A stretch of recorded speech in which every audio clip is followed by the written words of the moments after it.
Hello, everybody. This is a Lamley showcase and a very fun one at that. We are going back in time, Lamley Rewind, to the time that maybe before I was a collector, definitely before there was anything called Lamley.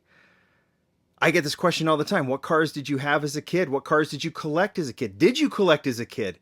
And I have refrained from answering it, not because I don't know, I'm not particularly nostalgic. I can get rid of cars very easily.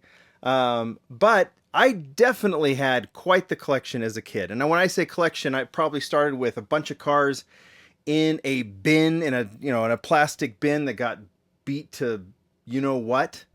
And then as I emerged, as a little bit later, as I grew older, like into my early teens, maybe tweens into teens, and I started really getting into cars and the cars that I thought were cool, then things changed and maybe a small collection emerged.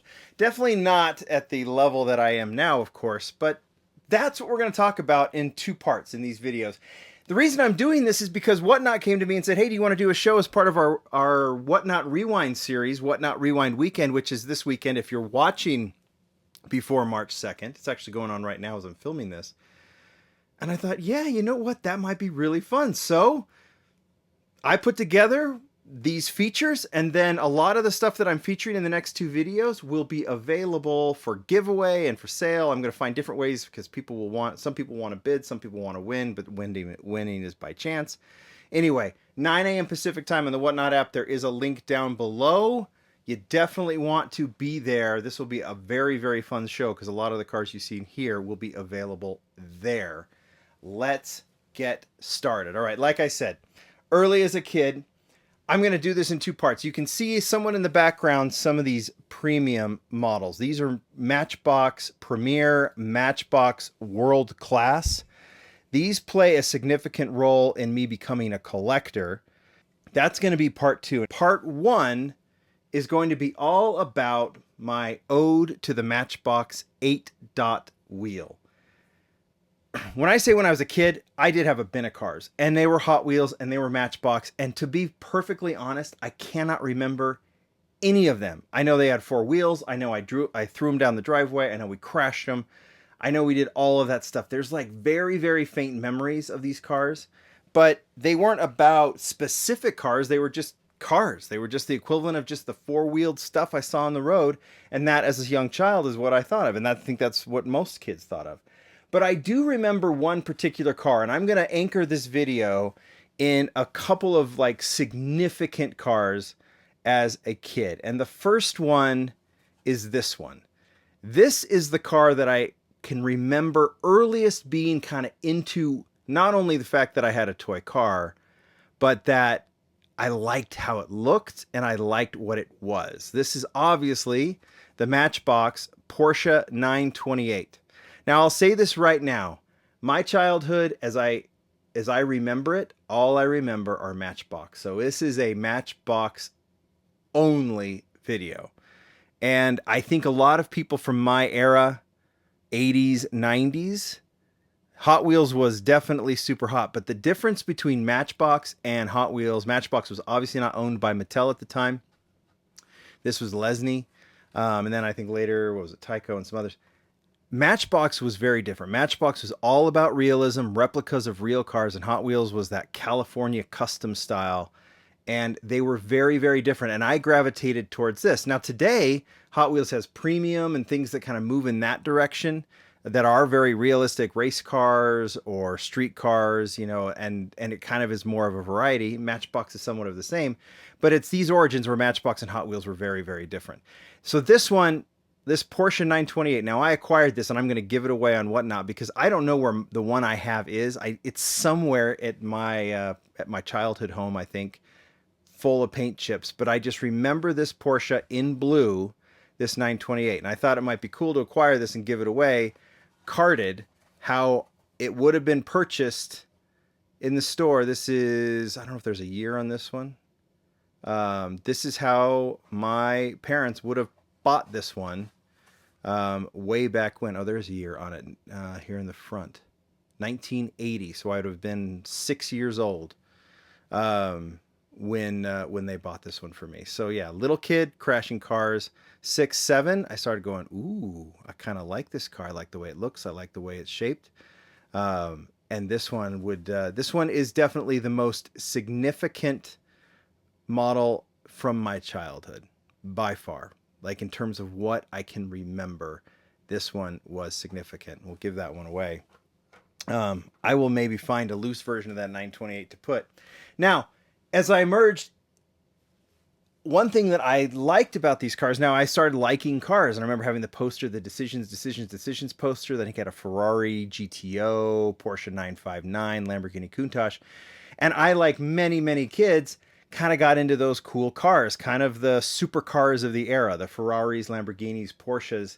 That's the kind of stuff we liked in Matchbox and Hot Wheels, but I remember Matchbox specifically did these. So the next cars that I would say are significant, I'm going to put these together. The Ferrari Testarossa and the Porsche 959. Now, I said this was going to be an ode to the 8 dots. Here was the thing as I was a kid. Now, all Matchbox wheels on cars when I was a kid in those, early 80s, like early to mid 80s, all had these, what I would call, well, I had a word for them that maybe I shouldn't use anymore. I called them at the time fat wheels, but they were these kind of rounded off, very toy-like wheels. They're obviously iconic Matchbox wheels. But when the 8-dot wheels emerged, I remember, like on this Ferrari Testarossa, now here's where I'm probably more like 10, 11, 12 years old. When the Testarossa came out, it was the concave 8-dot wheels that I really liked. Now, at the time, you didn't really think about wheel variations, but you might find a car with, this Ferrari never had the other wheels on it, whatever those are called. It always had the 8 dots. But if I saw a car that had the 8 dots, I was more apt to like it. Because to me, back in the day, the way the wheels were back in the day, these seemed more realistic and more sporty compared to those rounder wheels that were associated with Matchbox. Even the Hot Wheels wheels, I didn't think were great. But I really like the 8-dot wheels. So the Ferrari Testarossa, I mean, give me a break. In the 1980s, Ferrari Testarossa was the coolest car ever. And Matchbox did this one with the Ferrari logo on the front. It was one that everyone had to have. I had it. Again, I'm not being chronological here because I cannot remember when these came out.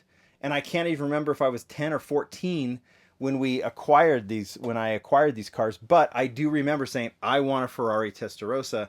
I really hope I can get it. The same thing goes with the 959. Now, this 959, these are all cars that I've acquired later because, again, these cars are gone. They're either destroyed or in a bin somewhere, and I'm not particularly nostalgic. I don't have that, but I do remember these cars. And this one I acquired because it was one of the Porsche 959s with the 8-dot wheels. It also had these other wheels on it, and I think the one I had those wheels, but I was always keen on the 8 dots. And Matchbox did put out a 959 with the 8-dot wheels, and that was a car that I loved. The 959 was even more significant to me than the Testarossa at the time. I don't know, I wouldn't tell you that I was a big Porsche fan, but the 959 was kind of legendary for so many of us. And that was a car that I thought was super, super cool. Along those same lines, I'll have to show you the box. And again, I don't know if there's a year on this one.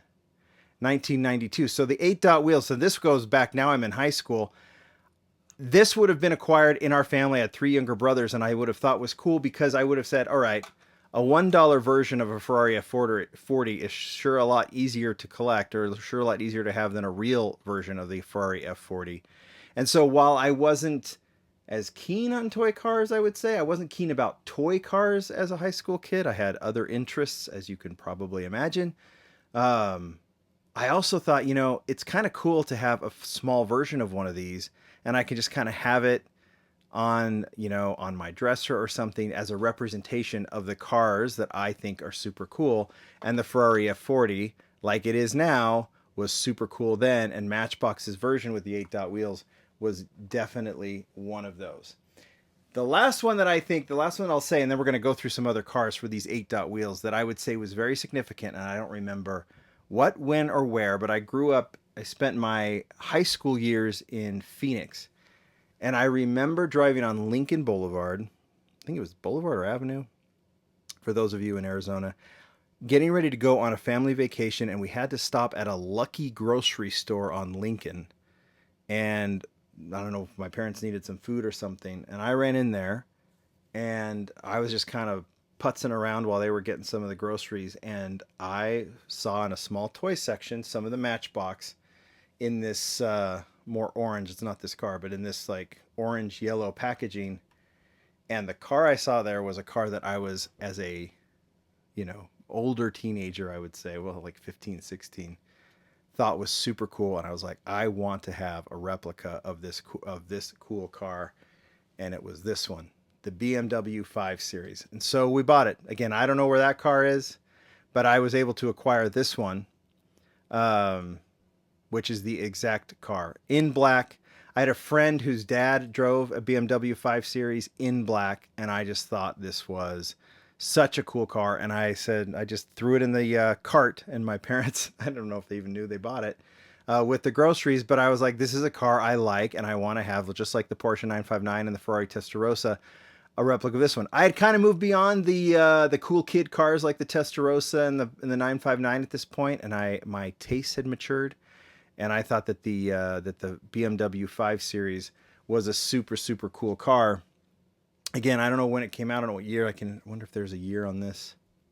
Yeah, 1989. So that would have been, yeah, I was in high school. Maybe a sophomore or something like that. Then along those lines, then the cars like that I was interested in started coming out. Mercedes-Benz 600, they called it the 600S at the time. As a matter of fact, I have one packaged. This is one of the cars we're going to be giving away. They called it the 600S, but now it's it's the 600SL or SEL. This was a car. This was exactly in this packaging that I would have purchased. I was able to get a loose one for that.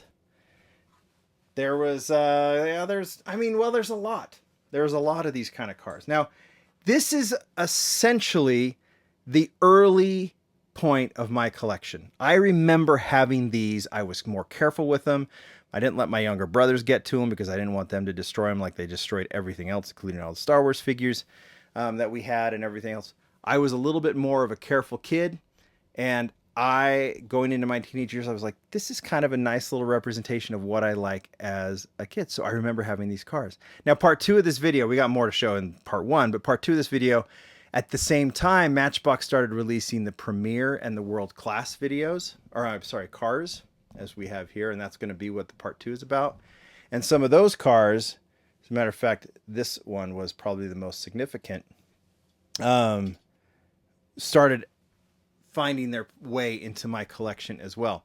One car that's missing that I've acquired, but I don't have it here in time for this video, but I should have it when I do the Whatnot show, that would require this, that would occupy this space, is the 300ZX in yellow. And many of you may remember it. It was the 300ZX in yellow. I was obsessed with the 300ZX when it came out, the version in 1990. And I got the replica of that, and that would have its spot right here. Now, since then, because I really like the 8 dots, I have quietly started a very small collection of 8 dot Matchbox. And I'm going to actually have a part 2 of the 8 dot video a little bit later on, maybe in a week or two, because I've added to that collection and those cars are on the way, and I will feature them in a separate video. But I want to show you the other cars that, as I've become a collector of more modern Matchbox and Hot Wheels, the cars that I've gone back that have represented the cars I like, and I've added to my collection, and I have one that I'm going to open today. So, BMW 5 Series. There's only a handful of other versions of this car. Now, there is one that we'll talk to about part 2. There is the Premier that I have, and that's part of my collection. But there is also this version, which is actually quite rare. If you're able to find a red 5 Series, this came in they called it, I think, the Motor Show set. And I can't even remember what car came with it. But it was 2 cars kind of in a car display, like a Motor Show display. And they did this nice clean version of the 5 Series with 8 dot wheels in red. And I acquired this a few years ago, and I just put it in the collection, kind of forgot about it. But this is one that I wanted, and in the 8 dot collection. So that one goes there. I don't remember having it as a kid, but I was like, I like having these 2 clean versions. The other one I just acquired that I want to add to my 5 Series collection, and I'll open this one today, is this one. This is the only other one. There's variations of this BMW Racing Team version of the 5 Series, and like one without the FINA, one without the Michelin, and there's some different variations on that. But this is a car that that I've wanted to add to my 5 Series collection, and so I bought this one. And no, I'm not giving it away, and no, I'm not selling it. I am going to put this one, I even called it the 535i. This might be European packaging. I'm not an expert on this, but I don't know when it came out. This racing version is one that is going to be opened for the first time in, what, 30, 40 years? Probably 30 at least. And out it comes. This is cool to see. So BMW, we see a lot of this, right? We see the BMWs. Hot Wheels will do a BMW more stock-like, and then they'll put the BMW racing colors on it. This is exactly that. And this is very, very nice to have. Now these, as you can see, there's a little paint chip on this one. I have learned, as I have kind of like slowly amassed a collection of these cars, is paint chips is a very, very normal thing. To try and find one that's perfectly mint is very, very hard, even in package. Just the quality of the paint of the era. Sometimes they just flake bumping around in a package like this. It just happens. And so if this is something that interests you, I would say just understand you might find something. If you can see one in person and see no paint chips and buy it, great. But if you're buying online, which is what most people will do, paint chips are just part of the deal. They happen sometimes without just by sitting there. It's just, but you can see how cool these are. The other car I wanted to show today, and I have one more to open, that is kind of a later one that I know I had as a kid, but it didn't have the significance that some of these others did. But later on, as I kind of learned, man, why is that car super, super cool, is the Mercedes-Benz 500 SEC. Now this one, I think there's a year on this, 1984, when this casting was made. And there's several. There's one with lights on it. There's one with they've done some like a military version, but I've always been interested in the more street-like versions. And back in the day, these eras, they would put big decos like Porsche, big Ferrari decos. This one obviously has the 500 SEC deco on it. They would emboss a lot of the details into the casting, as you can see there. It says 500 SEC on the back license. It might say it on the front too. No, it doesn't, but it has the embossed, obviously the embossed logo. Metal chassis on these. Most of these did. I don't think the Porsche did. No, that one was plastic. It was kind of a mix. Oh, that's plastic too. This one's metal. Yeah. But yeah, this is one that I've kind of started a small collection of these. Now, because of the significance of this one, I also acquired one that I'm going to give away. But if you look at it closely, these are the kind of details of this era of car. You know, you kind of think off the bat that this is black with gold, but this one was done in this weird kind of metallic green paint. And I know the Matchbox experts out there will talk about this variation, but so I don't know. This one might have been a European variation, and I just acquired it. But this one is black with gold in the package, as you can see, and this one has more of this like kind of green tinge to it. I kind of like the green tinge, but that is one of the cars that I have kind of over time learned to appreciate, and obviously that's what led to my model of the year last year, my favorite car, the Mercedes that Hot Wheels did, the 560, which is, you know, just very, very closely related to that one, and seeing these two together is really, really cool. So I'll show you the other ones that I have in this collection as part of this video. I have this red version. Again, you can see like headlights are part, I think these are part of the window. They were doing that back then. These cars have so much weight to them. Even those without the plastic, there's just more metal in these models. They just have a certain charm to them. Realism for sure, and then just some other really cool elements in these castings are cool. That's the version in red. There's a version in white. Again, there's if you talk to Matchbox experts, they'll tell you about different variations on these models. Sometimes the wheels were gold, sometimes they were silver. There's variations in the interior colors, sometimes in the design, just depending on when they do it. Sometimes they would do these castings in these decos multiple years. They wouldn't change it every year. And then here's one that while the paint is cracked, you can see, and this is something that I've looked at other pictures online. A lot of times this happens to the paint, but here is one kind of a racing version of the 500 SCC that I thought was cool too. I might inquire more. And that actually leads to the last bit that I wanted to talk about. There's other cars that I've kind of added to the collection that I'm going to make available. I got a Saab. I don't remember having the Saab, but I got the Saab. This one's all beat up. I might find someone who might want to, I might just give this one away and let someone customize it. I got a cleaner version of the Saab. I still might, I think I have a carded version coming, which I might open, and I might give away both of those. I have no idea. A friend of mine gave me this one, and I kind of put it off to the side, and I thought this was a perfect time to open it for this video. So that is what I'm going to do right now. I think the Jaguar XJ220 has kind of a cool, like, this was very much when this came out, and the actual car, or this, you know, the concept, I think it was actually made into a production, but this design was so out of the ordinary at the time. It kind of blew everyone's mind. And there's people my age will talk about this car as being something that just they kind of became obsessed with. So this is one I'm going to open. I actually have another one coming as part of a motor show set, and that will be fun to open, but I wanted to open this one up and put it up on the turntable. Again, what year was this? I don't know, but you can see the back. It did have a proof of purchase. I don't see a year on it, but I would think early 90s, but I could be wrong. Maybe the casting. Plastic, yeah, 1992. That sounds about right. So having this one is really cool and has this 8-dot wheels, which I just have such a little soft spot for, so I can show that one off on the turntable, and you can see what that looked like.